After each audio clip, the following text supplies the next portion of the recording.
This pit bull gets loose and decides he wants to fight, but this guy has got some skills to fight back.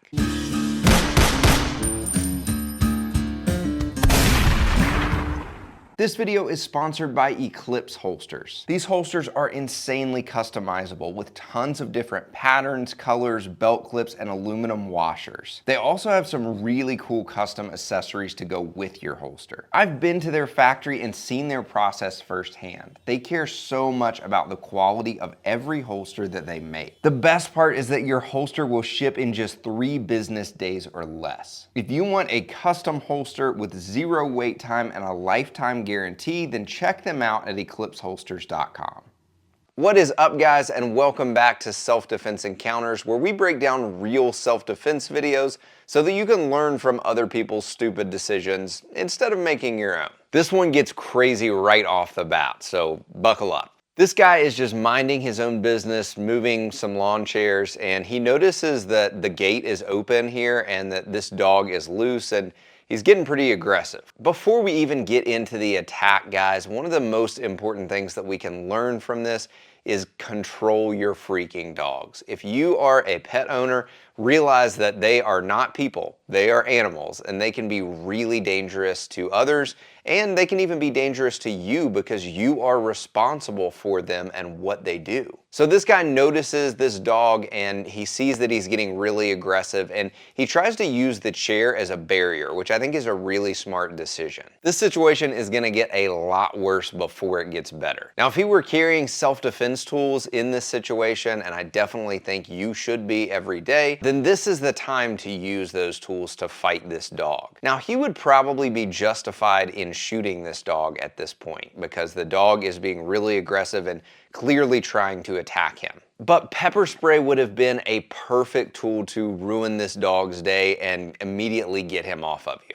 I carry palm pepper spray every day for situations like this because your gun is not always the best tool for the job. If you need a good pepper spray, then I'll put my affiliate link for Palm in the description down below. Now, this guy tries everything that he can to avoid this fight and to use the chair to get the dog back into the fence, which I think is really smart, but it just doesn't work. This little dog tries to join in and he's just like, nope, get out of here. So he tries to avoid this fight altogether, but once that doesn't work and the dog gets a hold of him, then the fight is on. And he is ready to give it all he has. This is a great lesson for us as protectors. You should avoid every fight that you can, and when you can't, you better win. This guy immediately understands that he needs to get control over this dog, whatever it takes, or it's gonna be a really bad day for him. I definitely think that this guy has got some jiu-jitsu or wrestling experience because he's not afraid to take this fight to the ground. Watch how he maneuvers and keeps his chest down on the dog. This really shows that he's definitely had some time on the mat to practice these things. Dogs are a lot like people. If you're a jiu-jitsu guy, you know that this is textbook maneuvering, like when you're going to north-south. He really seems to be trying not to hurt this dog. Maybe he knows the dog or it belongs to his neighbor or something, but if you ever have to wrestle an attacking dog, wrestle it to unconsciousness. Aggressive animals are much less aggressive when they're unconscious, and that's a scientific fact.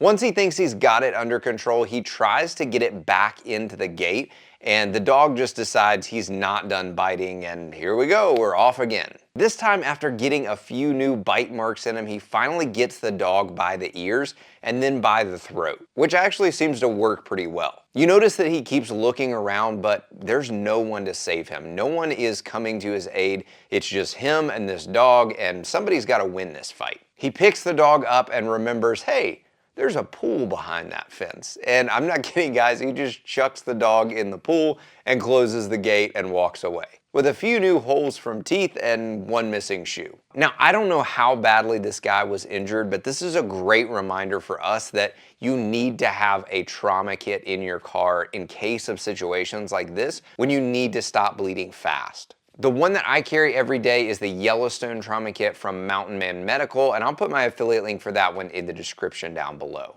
If this dog would have gotten a hold of an artery, then this guy could be dead really quickly without the right trauma medical tools. So how do you think this guy did, and what would you have done differently in this situation? Let me know in the comments down below. If you gained value from this video and you want to see more self-defense encounters caught on camera, then don't forget to like and subscribe down below. Thanks for watching, and I'll see you next time.